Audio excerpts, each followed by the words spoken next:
Hi, it's Reggie. Welcome back to Moonlight Moments.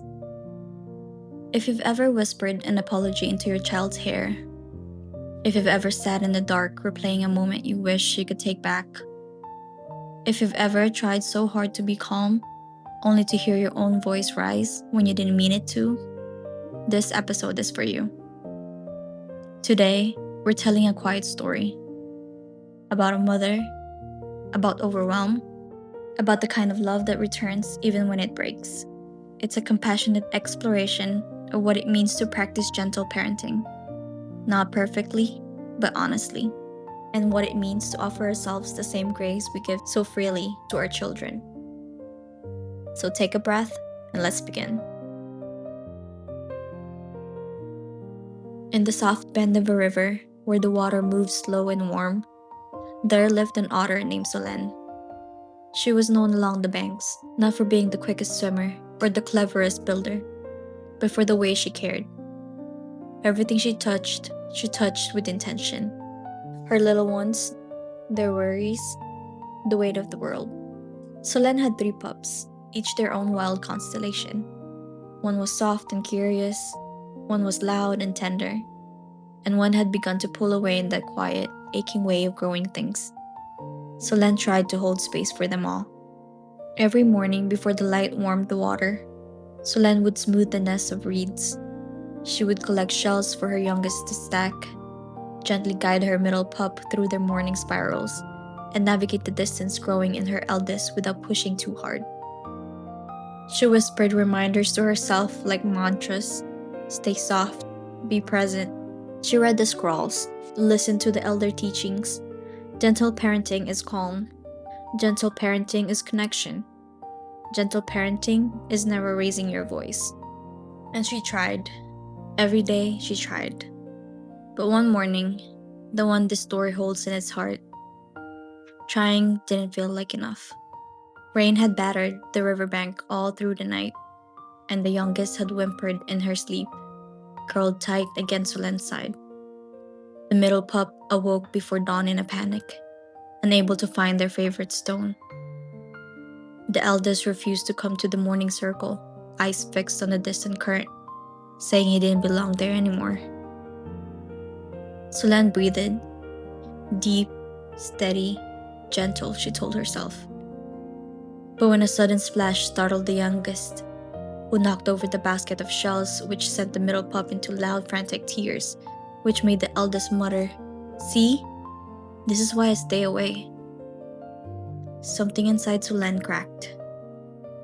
"I said enough!" Her voice was sharp, louder than she meant. It startled even the trees. The pups froze, all 3. The youngest's lip trembled. The middle pup clutched their empty paws. The eldest didn't flinch. He just looked away, jaw tight. Solen stood still, heart pounding. The silence that followed wasn't peaceful. It was shameful, heavy, the very kind of moment she'd promised herself she'd never create. She turned away. She didn't go far, just to the stones beyond the bend, where the water stilled and the reeds grew tall, far enough to disappear, close enough to hear. She sank into herself, guilt curling tight in her belly. I'm the safe one, she thought. I'm supposed to be the soft, the steady, the calm, and I yelled. She wept quietly, partly from exhaustion, partly from the ache of getting it wrong in front of the one she loved most. The teachings never mentioned this, the moments where you try your hardest and still lose your balance, where softness slips through your paws. Then came a rustle. An older otter, gray at the whiskers and slow in movement, paddled beside her without speaking. They sat in silence, watching the water slide past. Tough morning? The elder finally asked. Solen nodded, afraid to speak. I yelled, she whispered. I didn't mean to, but I did. The elder's eyes softened. Did you leave? Solen looked down. Yes. But you're still here. She blinked. I don't understand. The elder leaned closer. You're still near enough to return. That's what makes the difference. Not never getting it wrong, just not staying away. The words didn't fix the guilt, but they loosened it. Solen stood slowly, her legs trembled, her breath still caught, but she walked through the reeds, over the slick stones, and back toward the nest. Her pups looked up, not with fear, not with certainty, just hope. She knelt beside them. I'm sorry I scared you, she said gently. I was tired and overwhelmed, and I let it spill out. That wasn't okay. You didn't deserve that. The middle pup leaned against her first. The youngest crawled onto her lap. The eldest, slower, placed the lost stone in her paw without a word. You came back, he said. Solen closed her eyes and pressed the stone to her chest. I'll always come back, she whispered. And she did. Not because she always got it right, but because she learned that gentle parenting was never about perfection. It was about return.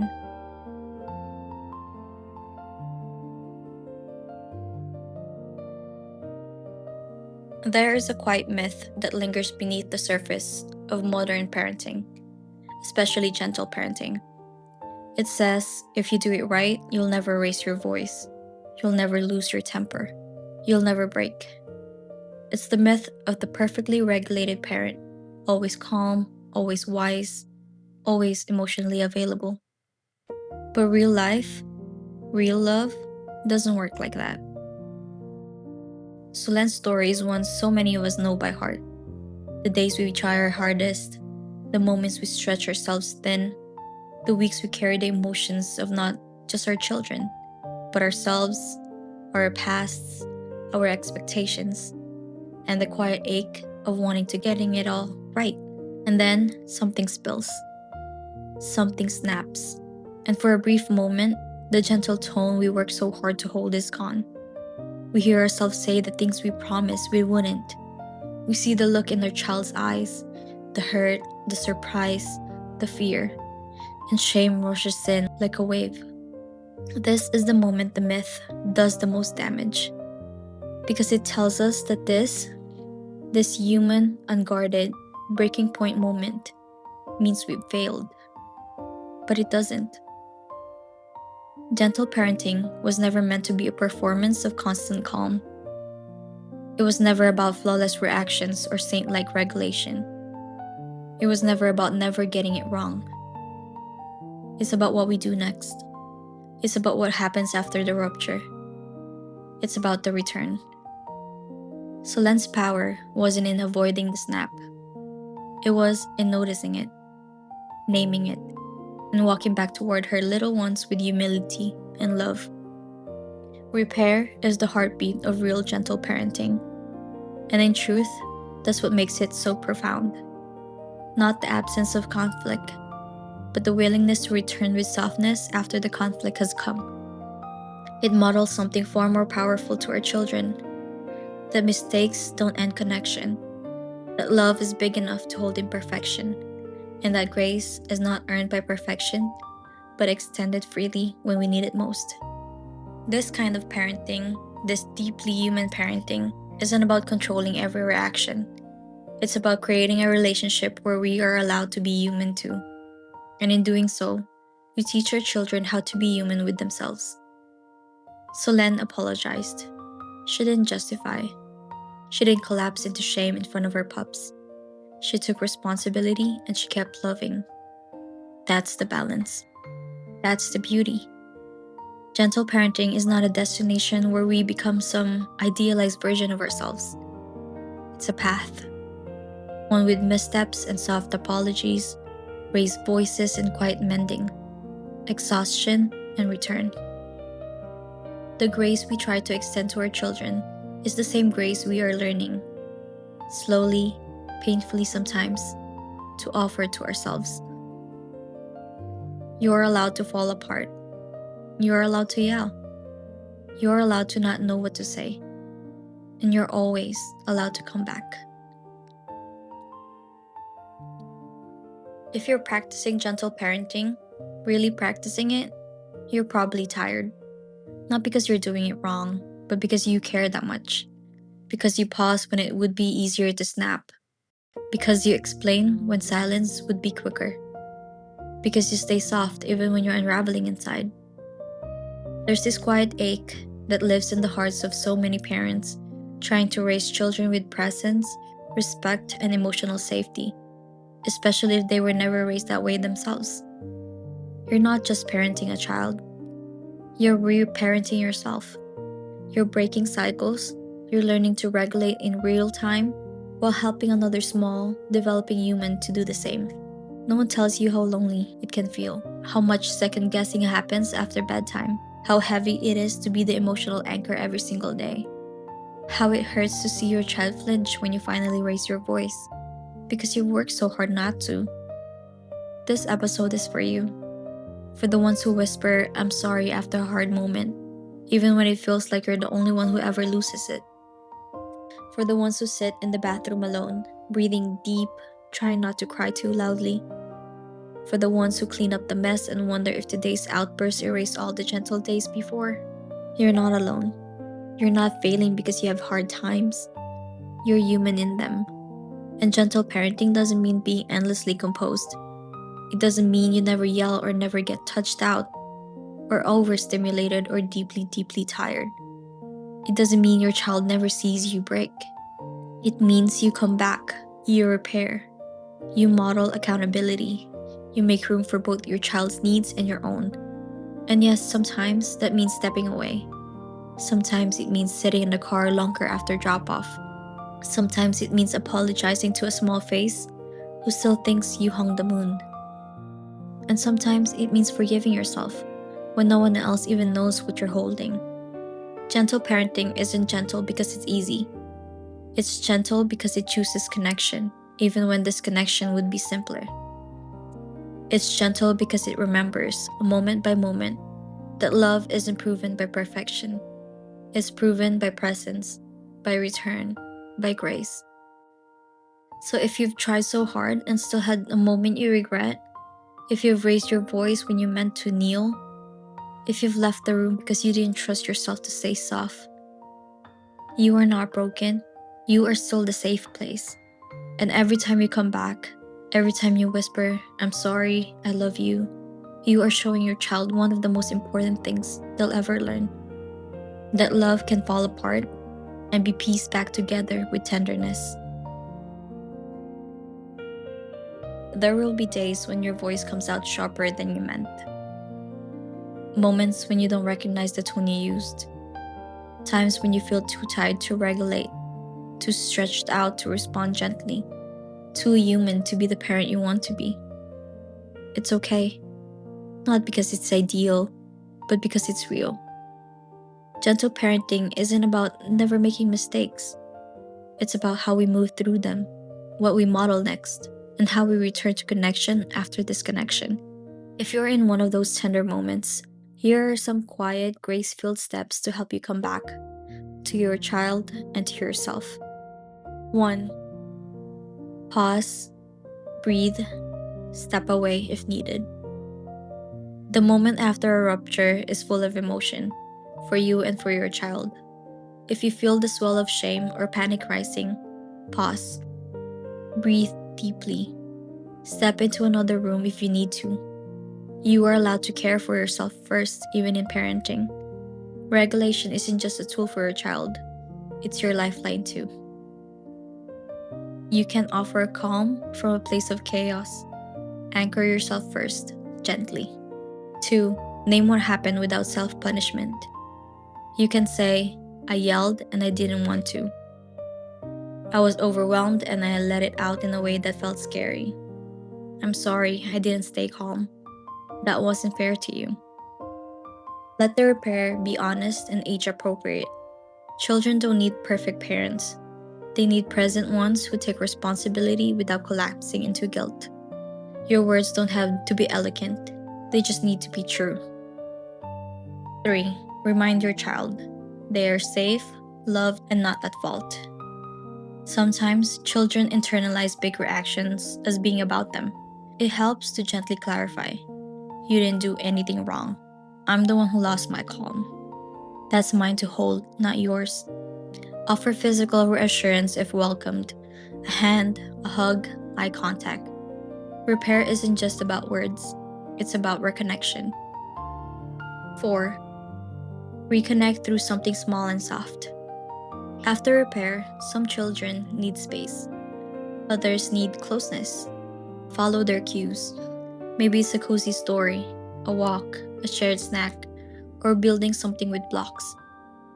Reconnection doesn't have to be deep, it just needs to be real. 5. Reflect privately, without shame, but with care. Later, when things are calm, offer yourself the same compassion you gave your child. Ask yourself, what was I needing in that moment? What signs did I miss in myself? What might help next time? Not to criticize, just to learn. Growth doesn't come from punishment, it comes from presence. And most of all, keep coming back to your child, to your breath, to yourself. The most powerful thing you can teach your child is not how to be perfect. It's how to be human with kindness, courage, and repair. You're already doing that, even if it doesn't feel like it. Gentle parenting isn't just how you speak to your child, it's how you speak to yourself, especially after the hard moments. Close your eyes if it feels safe. Let your hands rest softly, unclenched. Let your jaw release. Let your shoulders drop. Take a breath. And then take another, but slowly this time, like you're filling up a space inside you that's been empty for a while. Let's stay here together for a moment. You have done so much today, more than you've likely spoken aloud. You've held emotions that weren't yours. You've answered questions you didn't have answers for. You've stayed when you wanted to run. You've tried. Oh, how you've tried. And maybe you got it wrong. Maybe there was a moment that hurt. Maybe you yelled. Maybe you froze. Maybe your child looked at you with eyes that made your heart ache. Come back to this breath. You are still worthy of softness, still worthy of love, still allowed to grow from this moment, not in spite of it, but through it. Imagine you're in the bend of a river now. The water moves slow and warm around you, not rushing, not asking anything of you, just holding you. You are like Solen, the otter, trying so hard, wanting so much to get it right, feeling like you failed. But what if you didn't fail? What if the real work, the real sacred work, isn't in never losing your calm, but in returning to it? Imagine your child's face, not frozen in the hard moment, but soft again, reconnected, holding out a stone, saying, "You came back. You always can. You can come back from the sharp tone. You can come back from the heavy silence. You can come back from the moment you wish you could undo. There's nothing so broken that love cannot reach it." Take another breath now. This one is not for anyone else, not to reset anyone else's nervous system. Just yours. Just you. You're allowed to forgive yourself. You're allowed to forgive yourself. You're allowed to start again. You're allowed to be a gentle parent who sometimes breaks, because even broken things can still cradle, still protect, still love. Place your hand on your chest if that feels okay. Feel the quiet beat inside you. That is your return. Stay here as long as you need. And when you're ready, open your eyes, not with pressure, but with peace. You are still the safe place. You are still the soft. You are still the love. And your child doesn't need a perfect parent. They just need you, the one who comes back. Always. You know, this story isn't just a script from a podcast. It's something I've lived. I'm also trying to do gentle parenting, especially with Luna. And let me tell you, she can get into a lot of messes. Sometimes she doesn't listen. Sometimes she does whatever she wants. And sometimes I snap. I yell, even when I promised myself I wouldn't. And in those moments, it's so easy to think maybe gentle parenting isn't for me. Maybe I'm not cut out for this. But here's what I'm learning. Gentle parenting isn't about never yelling. It's not about being endlessly patient or always getting it right. It's about noticing when we've messed up and having the courage and the love to apologize to our toddlers. Because they deserve that too, and so do we. We often forget that gentle parenting includes boundaries. It includes structure. It includes repair. We might end up yelling. We might forget what the book said. We might lose our calm. But that doesn't mean we've failed. That doesn't mean we're broken. That doesn't mean we're not still the safe place. Sometimes we are just too tough on ourselves. And it doesn't have to be that way. We are allowed grace too. You are not alone in this. And you are not failing. You're just trying. And that means more than you know. Thank you for being here with me tonight. Follow Moonlight and Moments wherever you listen and share with someone who might need a little light today. Until next time, and as always, love yourself better than yesterday. I tried to hold the morning still, fold the chaos, bend my will. But even love can shake and spill, and I raised my voice too loud. Little eyes looked up and froze,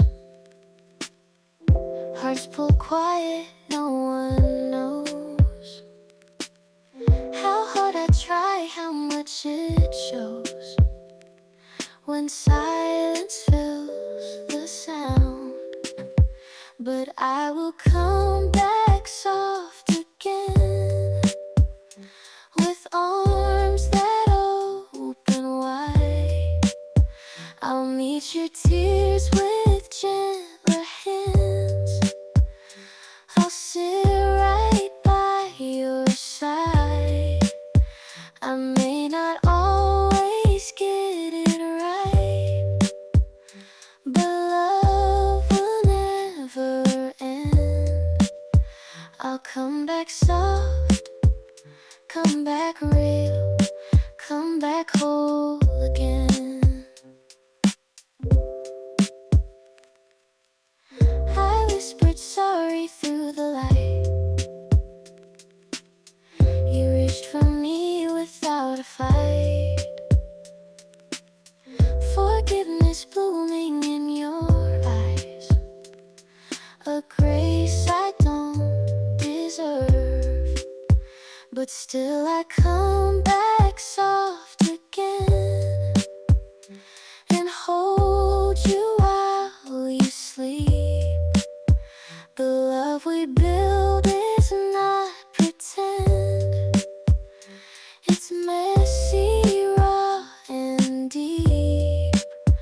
I may not always stay composed, but I will always bend to come back soft, come back true, come back whole again. So when the weight feels far too wide, and guilt begins to spin, just know you're not the only one, still learning how to begin.